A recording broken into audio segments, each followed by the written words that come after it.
पितृपक्ष हर साल भाद्रपद पूर्णिमा से शुरू होकर आश्विन अमावस्या तक चलता है। ये 16 दिनों का वह समय होता है जब हम श्राद्ध और तर्पण करके अपने पूर्वजों की आत्मा की शांति के लिए प्रार्थना करते हैं। परंपरा के अनुसार माना जाता है कि हमारे पितर इन दिनों पृथ्वी पर आते हैं और हमारे द्वारा किए गए कर्मों को देखकर प्रसन्न होते हैं। त्रेता युग में भी पितृपक्ष का विशेष महत्व था।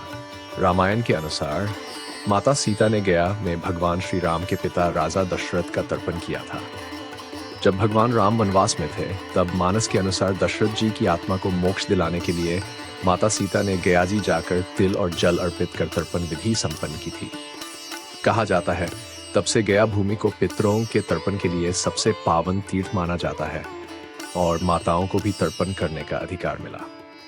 पितृपक्ष से जुड़ी एक अन्य प्रसिद्ध कथा है महाभारत के योद्धा कर्ण की।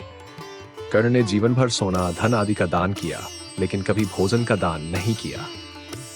मृत्यु के बाद जब उन्हें स्वर्ग में खाने को कुछ न मिला तो उन्होंने इंद्र से कारण पूछा। इंद्र ने बताया कि अन्नदान सबसे बड़ा दान है। तभी कर्ण को धरती पर भेजा गया ताकि वह श्राद्ध के माध्यम से पूर्वजों की आत्मा को तृप्त कर सके। यही कारण है कि पितृपक्ष के 16 दिनों में अन्न, तिल और जल का दान विशेष जरूरी माना गया।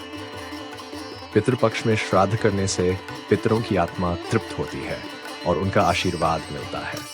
घर के बुजुर्गों की तिथि पर विशेष विधि से ब्राह्मण भोज, कौवे को भोजन और जरूरतमंदों को दान देना शुभ माने जाते हैं। कौवा पितरों का प्रतीक है, इसलिए उसे भोजन जरूर दिया जाता है। पितृपक्ष में नए कपड़े, गहने और विलासिता की वस्तुएं खरीदना वर्जित माना जाता है।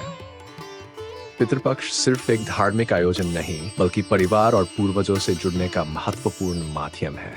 इन दिनों में अपने पूर्वजों का श्राद्ध जरूर करें, उनकी स्मृति को सम्मान दें और उनके लिए प्रार्थना करें।